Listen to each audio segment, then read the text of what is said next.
क्या लग्जरी गाड़ी कल रात्रि में थाना कोतवाली नगर और एसओजी की संयुक्त टीम की चेकिंग में पहले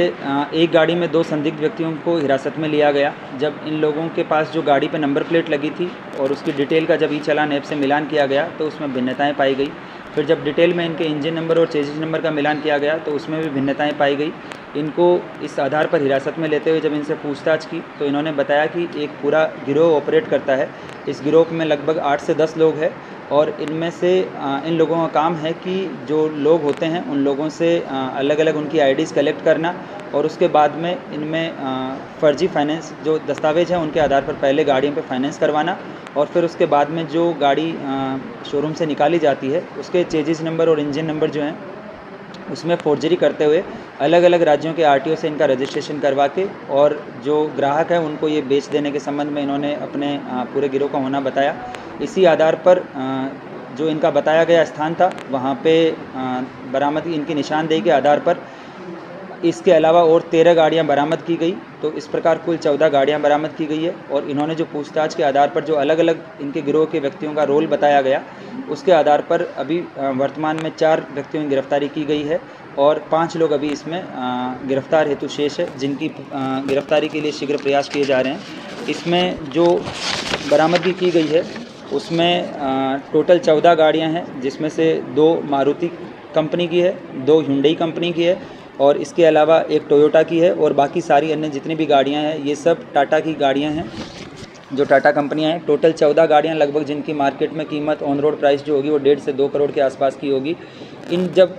2 गिरफ्तार किए गए व्यक्तियों से पूछताछ की गई तो इन्होंने बताया कि इनके ग्रुप में जो है हर तरह के लोग हैं। कुछ लोगों का काम होता है कि जो फाइनेंस कंपनी हैं उनमें वहाँ पे सेटिंग करके और फर्जी डॉक्यूमेंट्स तैयार करके गाड़ी पे लोन करवाना। जो टॉप मॉडल होता है उस मॉडल का जो है वो ये पहले लोन करवाते हैं और फिर जो स्टोर मैनेजर होता है उनसे सेटिंग करके और ये हाई एंड गाड़ी ना निकाल के उसी कंपनी की कोई लो मॉडल या उसी कंपनी की कोई अन्य दूसरे मॉडल की जो लो वैल्यू की गाड़ी होती है उसको जो है ये निकलवाते हैं और जो बीच में गैप जो होता है जो इसका मार्जिन जो होता है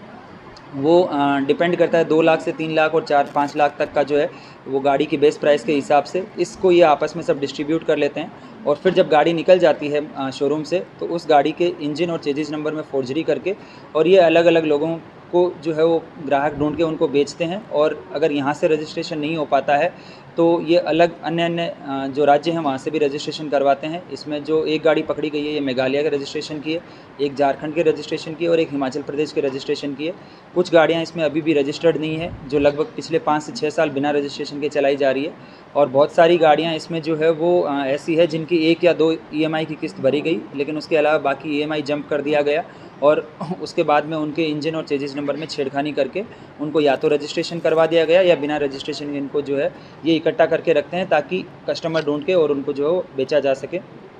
इस प्रकार थाना कोतवाली नगर और एसओजी की संयुक्त कार्रवाई में जो फर्जी दस्तावेज़ तैयार करके और जो लोन कराने वाले एक पूरा गिरोह है और उसके बाद में उन्हीं फर्जी उसमें इंजन चेजिस नंबर में करेक्शन करके और रजिस्ट्रेशन कराने वाले पूरे गिरोह का भंडाफोड़ किया गया है। वर्तमान में 4 लोगों की गिरफ्तारी की गई है जिसमें से गुलबहार, इसके अलावा प्रदीप और मुशर्रफ ये जनपद मुजफ्फरनगर के ही रहने वाले हैं। एक व्यक्ति जो वर्तमान में जो जनपद इटावा है वहाँ पे किया के स्टोर में मैनेजर था, सुनील कुमार कुशवाहा, ये जनपद कानपुर का रहने वाला है और इसमें अभी वर्तमान में 5 लोगों की गिरफ्तारी अभी शेष है। इन सभी ये लोग जो है वो मिलकर अपना पूरा गिरोह चलाते हैं और फिर